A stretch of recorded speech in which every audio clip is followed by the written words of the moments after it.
Bem-vindos! Meu nome é Ricardo Benchim e com a ajuda de Deus vamos trabalhar algumas aplicações da derivada. Aham. Então, vamos ver como que a gente pode aplicar a derivada em outras áreas. Vejamos. Primeira questão. A derivada, que era o coeficiente angular, estão lembrados? Ela também pode ser usada, e eu acho que deve ser usada, em toda a ciência onde exista a variação de alguma variável. Parece redundante, mas é fundamental. Isto é importante. Como assim? Digamos, né? A gente quer medir alguma coisa, digamos, queremos medir a quantidade de chuva que cai durante um ano. Ela não é constante, né? Ela varia. Então aí podemos usar o conceito de derivada, porque a quantidade está variando, né? Não sempre cai a mesma quantidade de chuva. Tem dias que chove, tem dias que não chove. Então, quando tem algo que varia, que não é constante, a gente pode usar o conceito de derivada. Mas aí vocês podem falar, mas peraí, tudo está em movimento, né? Tem coisas que sim, é mesmo que a gente pense que não, né? Imaginem aqui uma pedra, digamos, né? Dentro da pedra existem as moléculas, né? Dela, e as moléculas transformam por átomos. Então, dentro, os átomos, claro, tem movimento dos elétrons. Então, não está tão ruim assim falar que em tudo, né? Tudo está em movimento. Mesmo que aparentemente não se mexa, aparentemente, né? Aparentemente, sim, tem, tanto no mundo microscópico quanto no macroscópico, a gente pode assegurar e afirmar que tudo tem movimento. Só basta ver, né? Nós, se nos paramos aqui, nós não estamos paradinhos, não. A Terra está se mexendo, né? Tente parar aí a rotação da Terra. Estamos no... os planetas estão se mexendo, né? O planeta vai e se mexe ao redor do Sol. E o Sol está dentro da Via Láctea, que também está se mexendo. Bom, então é uma questão bastante interessante. É só perceber e pensar onde que podemos usar e como aplicar a derivada de uma forma certa. Sendo assim, então vejamos algumas das aplicações. Só algumas, né? Só para ilustrar. Por exemplo, na neurociência. Como que na neurociência? Como que não? Vejamos. Esta é a figura de um neurônio típico. Sim. Em particular aqui que está colorido, né? O neurônio é uma célula nervosa, né? Tem suas terminações, né? Tem os dendritos, tem aqui o núcleo, né? Mas aqui no eixo, no axon, tá vendo? O axônio, que eu acho que em português, tá. Vamos analisar aí. O que acontece aí? É aí, né? Estamos aproximadamente, aquela partinha que estava azul, estamos falando que se tem essa forma. Esta é uma das questões da modelagem matemática, que não é fácil. Mas é muito importante. Como assim? Bom, nós estamos, obviamente, o axônio não tem essa forma, né? Mas a gente está falando que parece um cilindro. Na verdade, dois cilindros, né? Aqui tem um axônio, né? Aqui no todo esse axônio, né? Tem a parte central e tem a melina que está recobrindo ela, né? Aqui. E estamos falando que são dois cilindros concêntricos, toda aquela partinha que está aqui em azul, né? E o comprimento desse cilindro é L. E temos dois raios, R minúsculo e R maiúsculo. Bom, estamos pensando que é assim. Então, modelando o axônio, nós podemos... aqui já falamos que temos uma camada chamada mielina, Y podemos reconocer L con un dispositivo eléctrico. Como assim? Calma. Da geometria, primeiro vamos lembrar que falamos, né? Temos dois cilindros concêntricos, um de raio R minúscula menor e um raio maior que chamamos R maiúsculo, e ambos têm esse comprimento L. E o dispositivo que nós vamos reconhecer é o capacitor cilíndrico. Mas o que é um capacitor? Bom, quem já alguma vez teve sua TV quebrada, algum computador quebrado, abre o computador, tem a placa-mãe ou na placa da TV também, vai poder ver que tem às vezes uns cilindrinhos aí, né? Esses são os capacitores, né? No caso elétrico, que nós vamos tentar modelar aqui. Um capacitor é um dispositivo elétrico que permite analisar energia. Uapapá! Então nós temos energia no... Claro, as terminações neurais transmitem energia, transmitem informação, né? Claro, obviamente tem mais aí, né? Tem muita coisa, aliás, para estudar. E eu recomendo muito, muito mesmo aos alunos que sempre pensem um pouquinho, talvez, de estudar neurociência, né, aplicada. Por exemplo, se alguém é da computação, pode aplicar ela nos modelos computacionais, né, tentar aí dar uma contribuiçãozinha, ou na engenharia, né, ou se é da física, na física médica, ou na química, na área que for, né, porque uma questão é certa. Nós sabemos muito pouco de como funciona nosso cérebro. E é algo que deveríamos conhecer melhor hoje em dia, né? Mas não é fácil, né? Bom, o que estamos aqui falando é que pelo menos o eixo, né, a ação que temos aí, né, ele vai ser modelado segundo um capacitor cilíndrico. Um capacitor, ele pode ser resumido, e é resumido, em um valor característico que se chama a capacitância C de L, né? Aqui por isso colocamos um C. Bom, com esta informação, então vamos ver como que a gente trabalha, né? Como que temos por aqui. Bom, como uma questão elétrica da física que tem por trás, nós podemos ver que o potencial elétrico em coordenadas cilíndricas, depois a gente no final vai comentar um pouquinho sobre isto, tá? Ele vem dado pela expressão. Isto daqui, né? Potencial elétrico em coordenadas cilíndricas, por isso temos aqui um raio, né? Vem dado por essa expressão aqui, né? Onde R maiúsculo é o raio e R minúsculo é do centro do eixo até um valor certo R, onde queremos medir o potencial, né? Que é a carga elétrica e é a permeabilidade elétrica.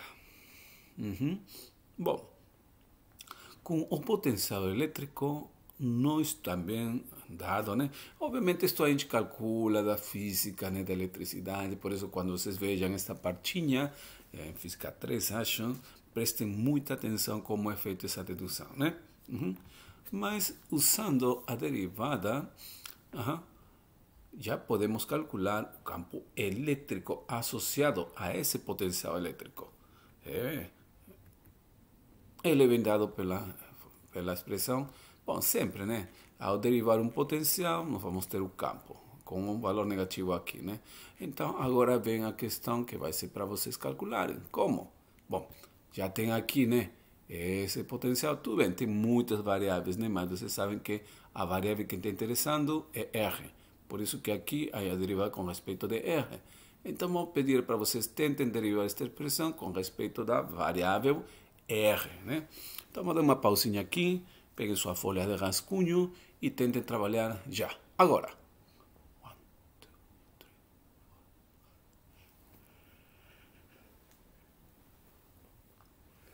Okidoki. Conseguiram? Vejamos. Eu vou dar aqui a resposta e aqui vai aparecer, como por arte de mágica, uma dica. Tcharam! qual que foi a resposta? É só a derivada, com valor negativo, né?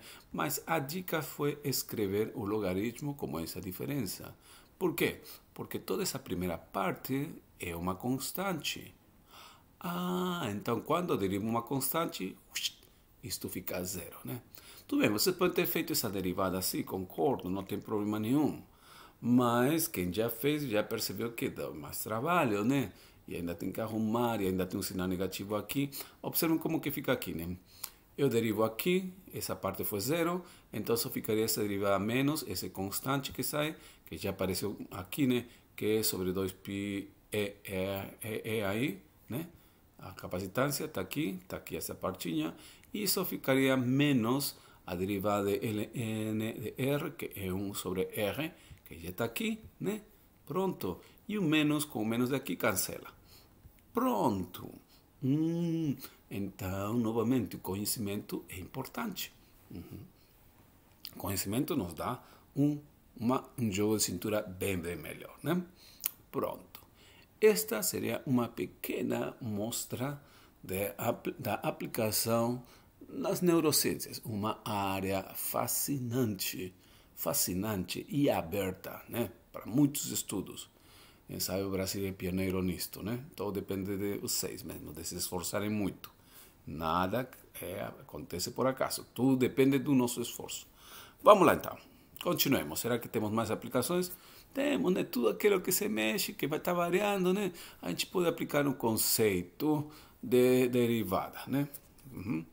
Bom, vejamos aqui na economia.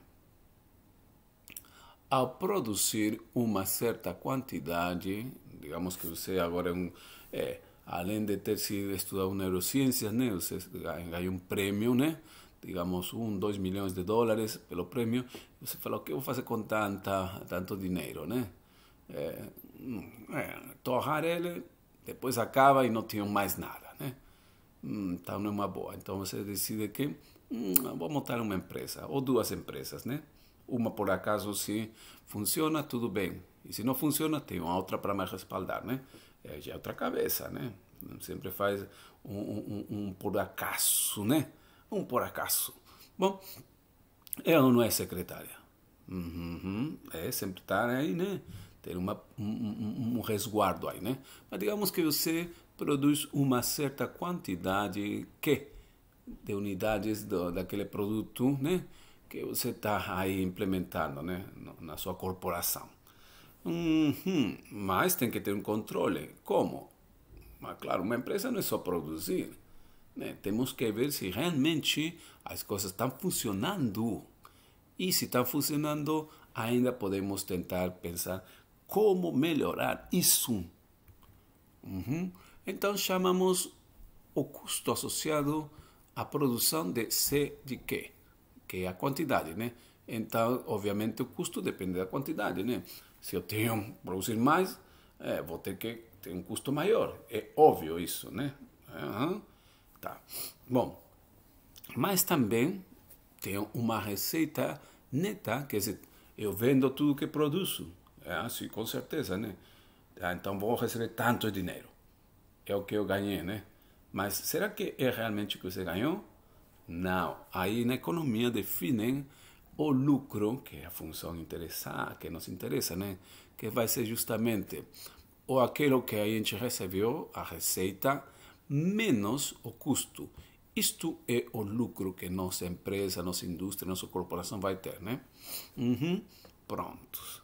Então, a ideia principal é maximizar o lucro, obviamente, né? E quando a gente já percebe a fala de máximos e mínimos, né? Pontos de inflexão, a derivada também aparece. Nosso conceito aí, né? Mas, gente, como que a gente faz isso? Bom, vamos tentar calcular, então, né, a derivada disto, achar um Q, aquelas questões que você já sabe, né? E tentar achar um Q onde vai ser máximo, e aí a gente tenta fazer que nossa produção sempre esteja perto desse máximo, ou no máximo mesmo, né? E também temos que calcular, é importante ver para onde está o mínimo, para tentar fugir do mínimo, né? Mas por enquanto, já sabendo onde está o lucro, é bom para a empresa, né?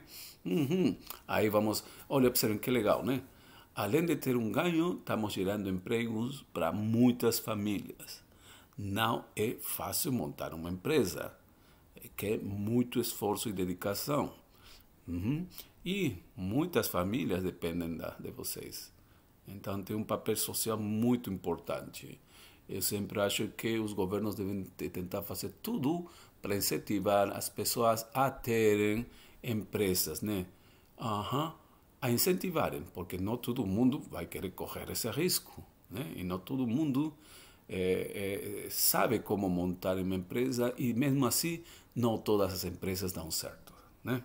Como a gente falou, a gente sempre tem uma reservinha por acaso, né? Mas bom, vamos então tentar ver como funciona isto com um exemplo. Vejamos como. Por exemplo, dados. Temos nossa função de custo, que foi modelada assim, segundo o que a gente calculou, né? E temos nossa receita, que vem dada dessa forma mais simples, né? Obviamente, a função lucro vai ser qual? Essa aí. A receita diz que menos esse daqui, o custo. Tudo isso daqui. Ixi Maria. E agora, o que temos que fazer? Bom, agora você já sabe, né? Tentar achar um máximo. Para achar o lucro máximo, usamos a derivada. E agora é momento, então, de vocês pegarem sua folhinha de rascunho.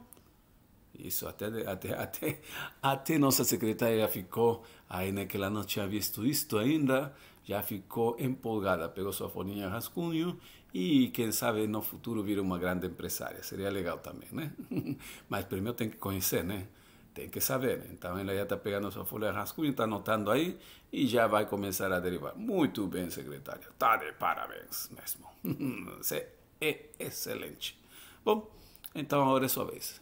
Para trabalhar, agora a pausa, já. Ok, vejamos então. O que temos? Que esse é nosso lucro. Derivando o lucro. Foi assim, né? Aí aqui qualquer dica, igualar a zero, né? Igualamos a zero.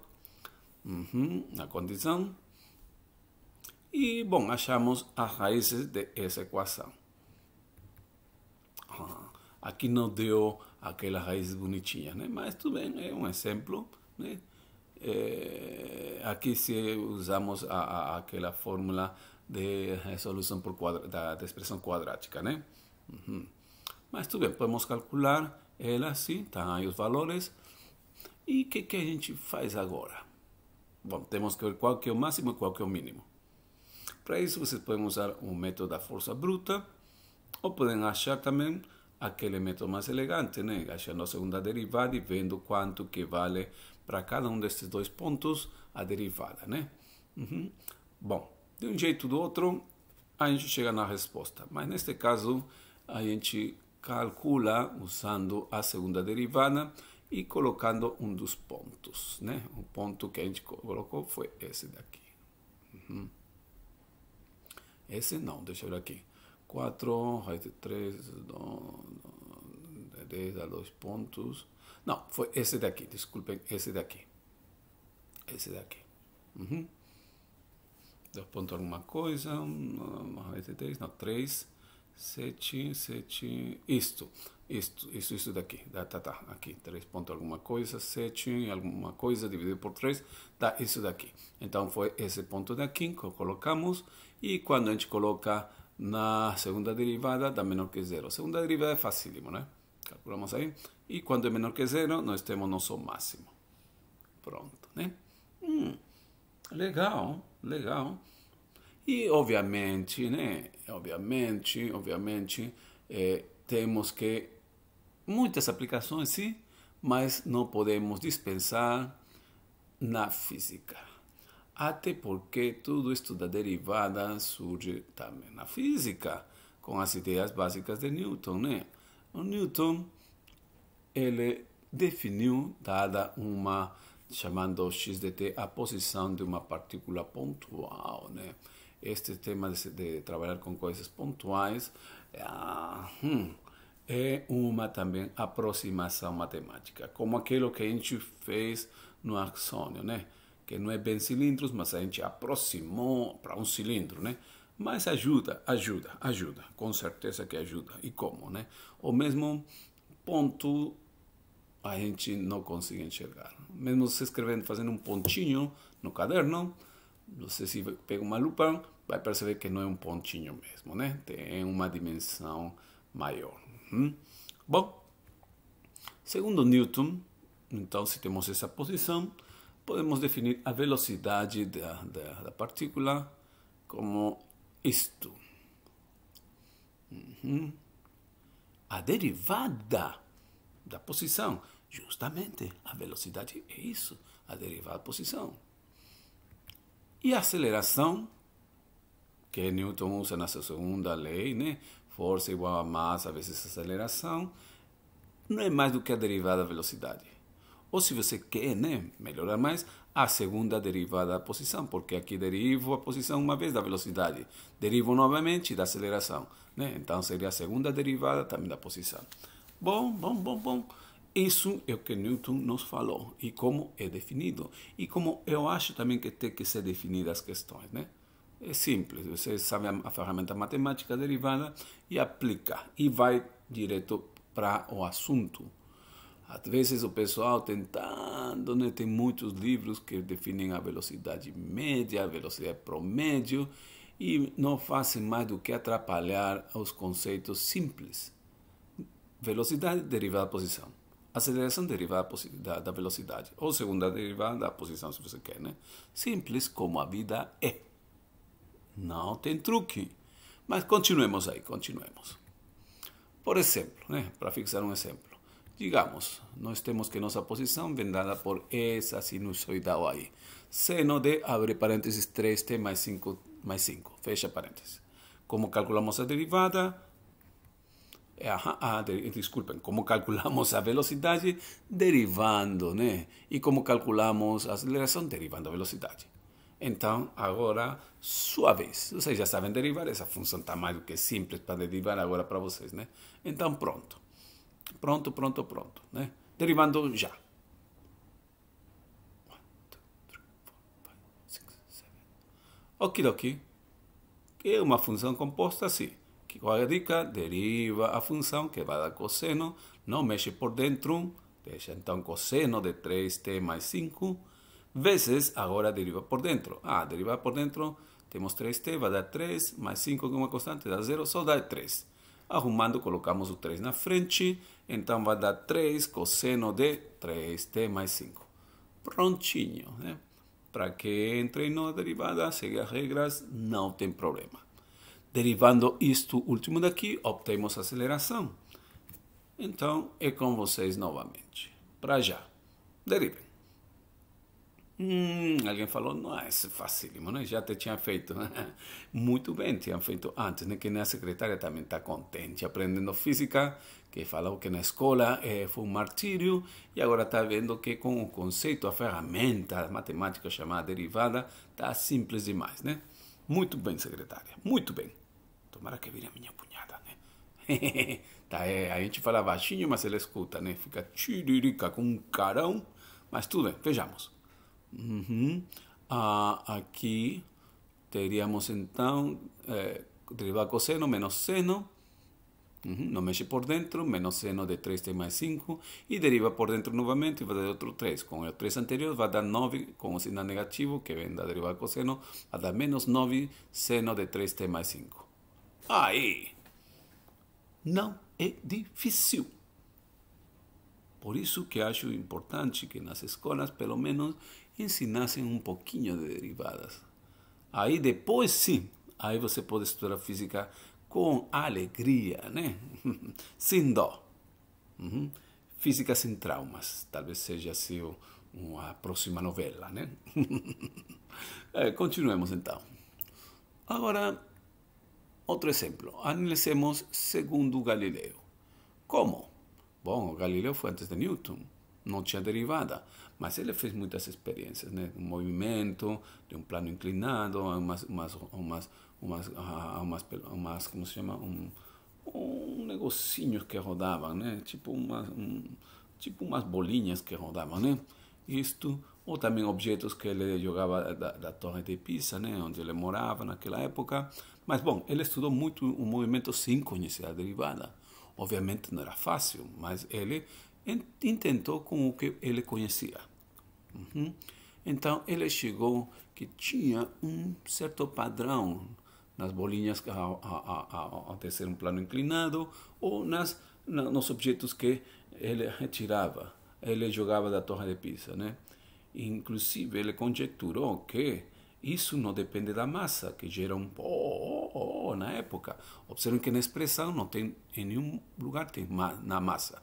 Pelo contrário, tem umas constantes aqui, x0, v0, a, e o resto seria o tempo, né? O tempo que está demorando em chegar até o chão, por exemplo, né? Mas, bom, Galileu chega nessa expressão que se chama empírica. Qual que vai ser seu trabalho agora? Tentar, né, calcular a derivada com respeito de t, que vai dar velocidade. Observando que essas de aqui são constantes, né? X0, V0 e A. São constantes dadas. Então, sua vez. Calcula a derivada disso. Ao derivar isso. Calcule a velocidade ao derivar a posição. Para já.